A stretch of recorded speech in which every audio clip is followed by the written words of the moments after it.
écrite, télévisée et en ligne. Distingués invités, en vos rangs, grades et qualités respectives, mesdames, messieurs. Je veux tout d'abord remercier Dieu pour ses multiples grâces et pour avoir guidé mes pas, mes actions durant mon passage à la tête du bureau du secrétaire d'État à la sécurité publique pendant environ 11 mois. Je tiens également à exprimer mes remerciements les plus chaleureux au chef de l'État, son Excellence, M.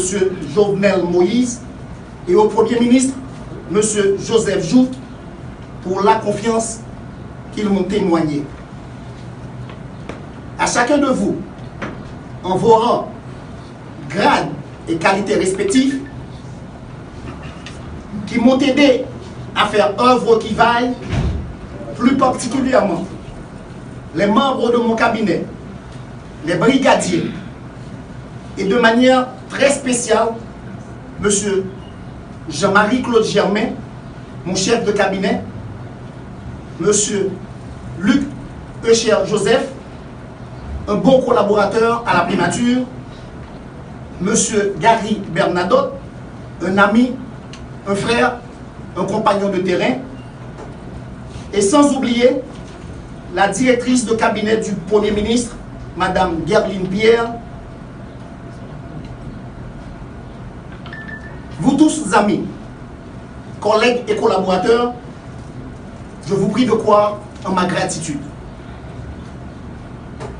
Je pense et je crois fermement que j'ai fait honneur à mon pays, à ma patrie et au peuple haïtien pour avoir tout mis en œuvre pour lancer conjointement avec d'autres acteurs et partenaires l'assaut contre le banditisme, la délinquance, la criminalité, une nouvelle forme développée par les gangs armés.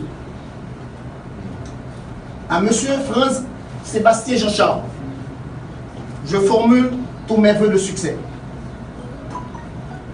Je n'ai bien évidemment pas la prétention de dire à mon successeur comment il faut faire. En sa qualité d'officier des forces armées d'Haïti, major, si on doit préciser son rang, il sait que c'est dans cette fonction qu'il va devoir confronter les difficultés et adversités les plus grandes et les événements les plus sensibles. Toutefois, je me permets de prodiguer à mon cher frère un conseil salutaire. Aborder la fonction avec modestie. Produire la sécurité publique tout en défendant les libertés et les droits de chacun et de tous, ainsi que les intérêts de l'État pour lesquels le président de la République et le chef du gouvernement se défoncent corps et âme. Merci, secrétaire d'État, de continuer le travail, celui de maintenir l'ordre public. Je serai toujours à votre disposition. Bonne besogne, mon major.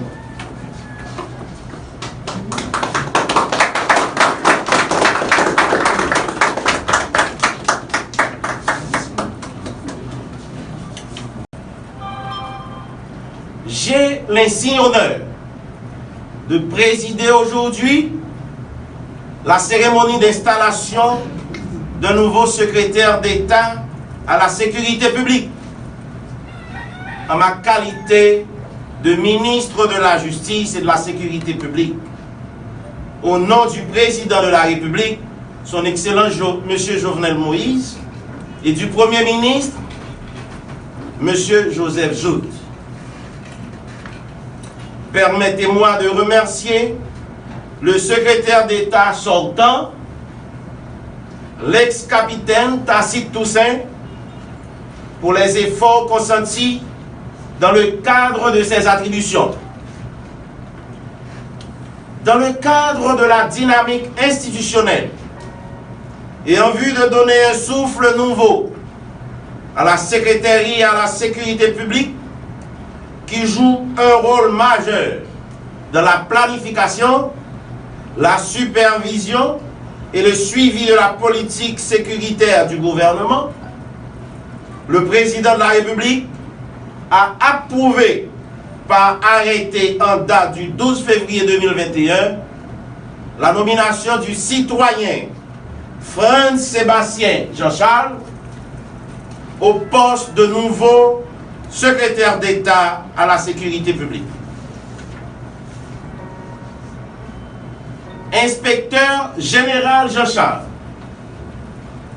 du haut de vos expériences au haut commandement de la police nationale d'Haïti, votre savoir-faire, votre esprit de sacrifice, votre leadership dans les situations de crise ont été largement prouvés. Vous avez répondu positivement à l'appel du chef de l'État et celui du Premier ministre afin d'apporter votre quote-part dans le cadre de l'établissement de climat sécuritaire sûr et stable à un moment où l'autorité de l'État et ses attributions régaliennes sont fortement menacées par les gangs armés et les fossoyeurs de la patrie aveuglés par leurs ambitions inavouables et inavouées. La sécurité publique est un bien commun, partagé par tous les citoyens. En ma qualité de ministre de la Justice et de la Sécurité publique, j'attends de vous, Monsieur le nouveau secrétaire d'État à la Sécurité publique, un dévouement sans faille et une implication pleine et entière dans l'implémentation de la politique sécuritaire du gouvernement.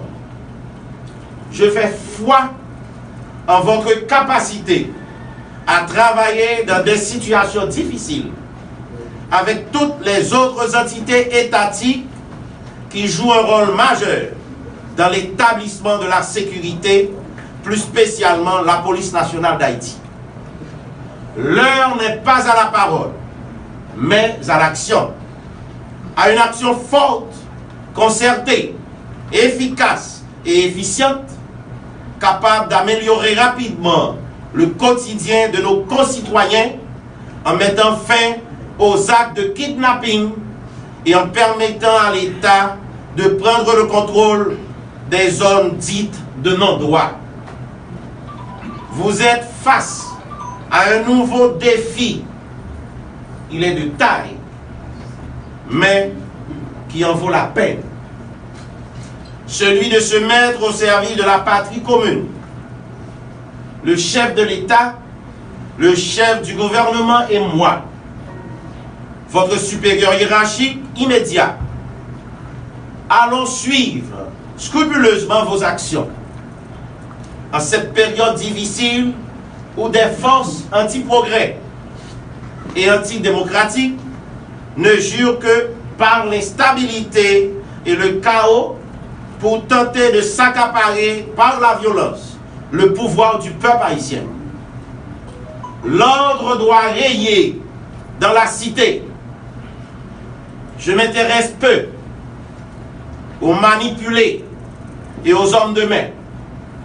Je veux qu'on attrape les cerveaux, les auteurs intellectuels des actes de brigandage et de déstabilisation. Mettez-vous au travail immédiatement, Monsieur le secrétaire d'État. Je vous souhaite rude et fructueuse besogne. Merci.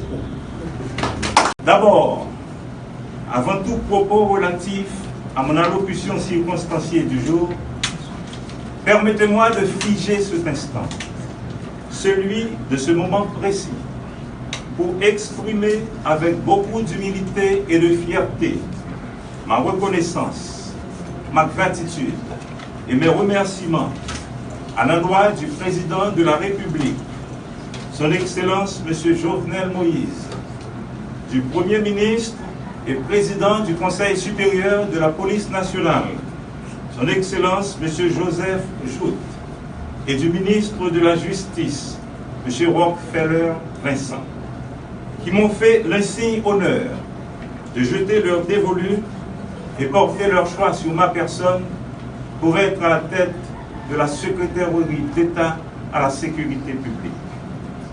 Je vous dis d'ores et déjà, Monsieur le Président, Monsieur le Premier ministre, Monsieur le ministre de la Justice, que malgré la pesanteur en responsabilité qu'implique cette mission à moi confiée en ces temps délicats, vos espérances et vos attentes ne seront pas bafouées.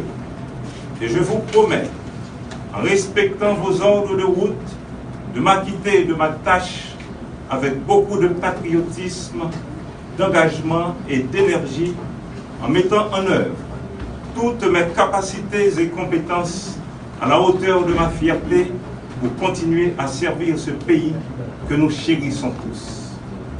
En effet, ce choix qui m'honore et fait éveiller en moi le sentiment d'une fierté immense n'est pas fortuit, puisqu'il est, d'après moi, le résultat de longs et minutieux moments d'observation, d'évaluation et d'appréciation de mes actions dans la mise en œuvre des différentes tâches qui m'ont toujours été confiées dans l'exercice de ma profession et de mes fonctions au sein de la police nationale d'Haïti. Ce choix serait aussi la récompense de la rectitude disciplinaire, particulièrement du savoir-faire et du savoir-être d'un homme qui a toujours su se montrer à la hauteur du travail à lui confier et les responsabilités y relatives. Je suis confiant des défis actuels de la situation sécuritaire du pays, caractérisée par la montée de la criminalité et des mouvements de foule de plus en plus violents. C'est pourquoi je vous réitère mon assurance à ne ménager aucun effort pour accomplir les missions qui me sont désormais assignées, afin que nos concitoyennes et nos concitoyens retrouvent le goût de vivre dans la paix et la tranquillité si nécessaire au développement économique et social de notre pays. Une fois de plus, merci.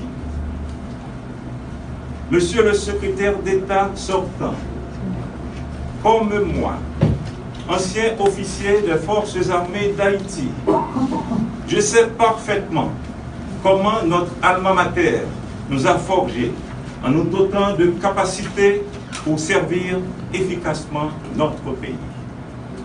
C'est fort de cet état de choses et de gestion de la boîte que je vous présente mes compliments. Les bases positives seront prises en considération en servant d'éléments de palier pour lancer sous mon leadership le nouveau paradigme de la sécurité publique en privilégiant la synergie comme moyen d'impact de résultats objectifs et concrets à la population. Mesdames et messieurs, sans avoir besoin de rentrer dans trop de détails, vous n'êtes pas sans savoir que la notion et le concept de sécurité publique, dans son acception moderne, requiert une multidimensionnalité et une pluridisciplinarité qui rendent complexes les tâches et les démarches de sa mise en œuvre pour servir efficacement la population. Comme le souligne Michel Auboin, ancien secrétaire général de l'Institut des hautes études de sécurité intérieure en France, le corps social secrète et abrite ses propres sources d'insécurité. C'est dire que dans de tels contextes, la mission est certes difficile. Cependant, avec notre détermination conjuguée à une synergie d'action de tous les acteurs concernés, nous serons en mesure de garantir à la population un environnement sûr et quasi exempt de tout risque pour leur sécurité et celle de leurs biens. Complexe, mais non compliqué, ces différentes tâches et démarches sous mon leadership seront analysées et décomposées en éléments de base constitutifs, nous permettant ainsi de disposer de sous-ensembles au contour maîtrisé et dont les contenus proposent des objectifs relativement simples à atteindre. Notre proposition serait donc de ne pas traiter ces différents sous-ensembles de manière singulière, disparate, séparée ou isolée, mais de les placer dans une grande mouvance de synergie pour obtenir des résultats décuplés à la satisfaction de la population du pays tout entier. Nous devons atterrir. Avec l'ordre de route et la politique de sécurité publique du gouvernement comme boussole, nos actions seront appuyées sur les axes fondamentaux suivants. Implication de chacun et de chacune dans l'action pour sa propre sécurité. Incitation des entités concernées par la sécurité d'amplifier leurs actions. Établissement de plus de visibilité des actions pour la sécurité publique. Renforcement des interventions. En effet, mesdames, messieurs, ces actions semblent s'imposer par elles-mêmes pour renforcer les mesures sécuritaires, vu la zone de turbulence politique, sociale et économique que traverse notre pays ces derniers temps. Quant à vous, chers collaborateurs,